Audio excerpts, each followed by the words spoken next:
Hello and welcome to this video cast for subscribers to DavidIcke.com. Well, in the decades that I've been researching around the world and these multiple different subjects and topics, one thing became clear right from the start, and that was nothing is what it seems.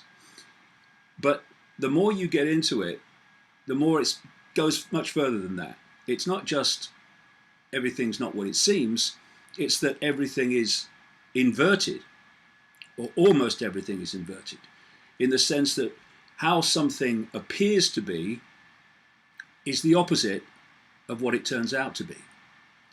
And at the moment, we've got this latest conflict in Israel-Palestine, with more children, more civilians being killed with Israeli rockets.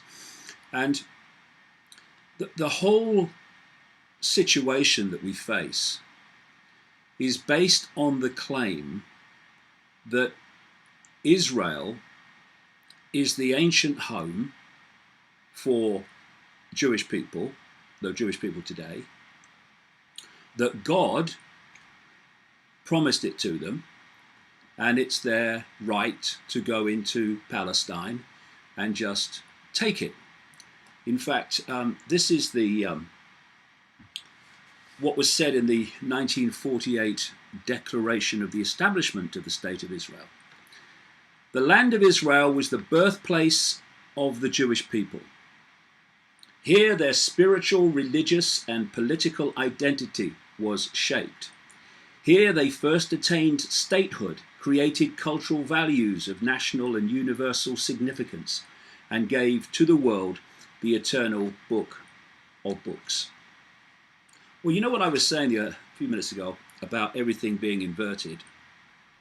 Well, that is absolute bollocks. And what has happened is that the truth about the manufactured history of what is currently called Israel has been suppressed systematically.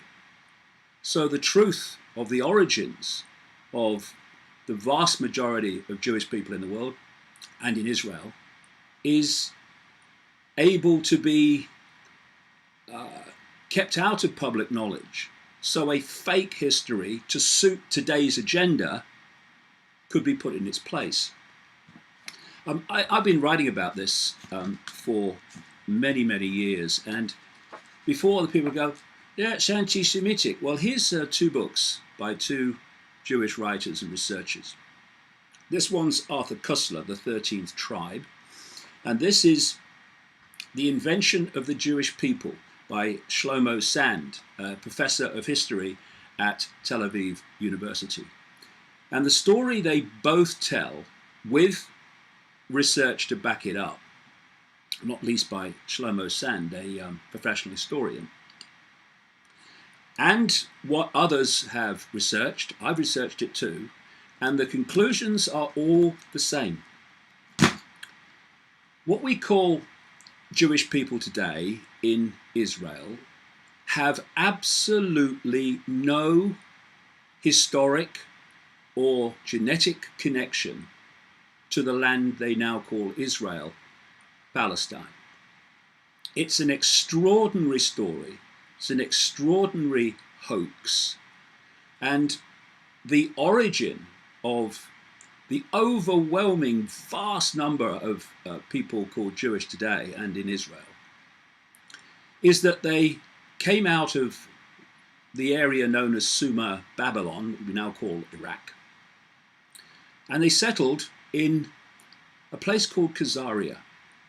Khazaria was an empire in the Caucasus, and on one side was the Christian Empire, on one side was the Muslim Empire, and the king of Khazaria, called King Bulan, in 740 AD, had a mass conversion of the population to Judaism. In fact, the king of Khazaria was called the Kagan, and that's why Kagan is such a common Jewish name today.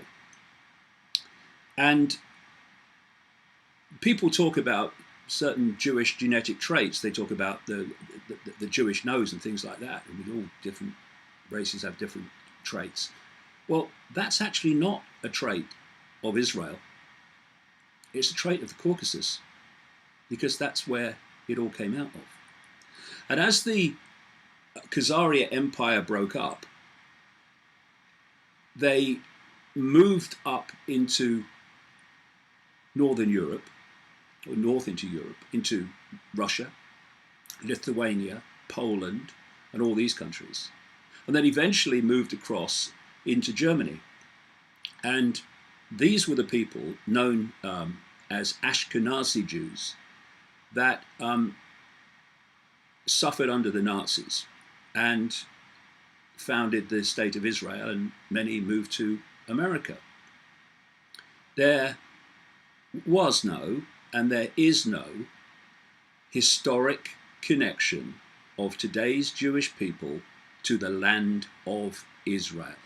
It is a giant hoax. And as Arthur Koestler says in The 13th Tribe of this situation, it would mean that their ancestors came not from the Jordan, but from the Volga, not from Canaan, but from the Caucasus, once believed to be the cradle of the Aryan race. That's where we get Caucasian from.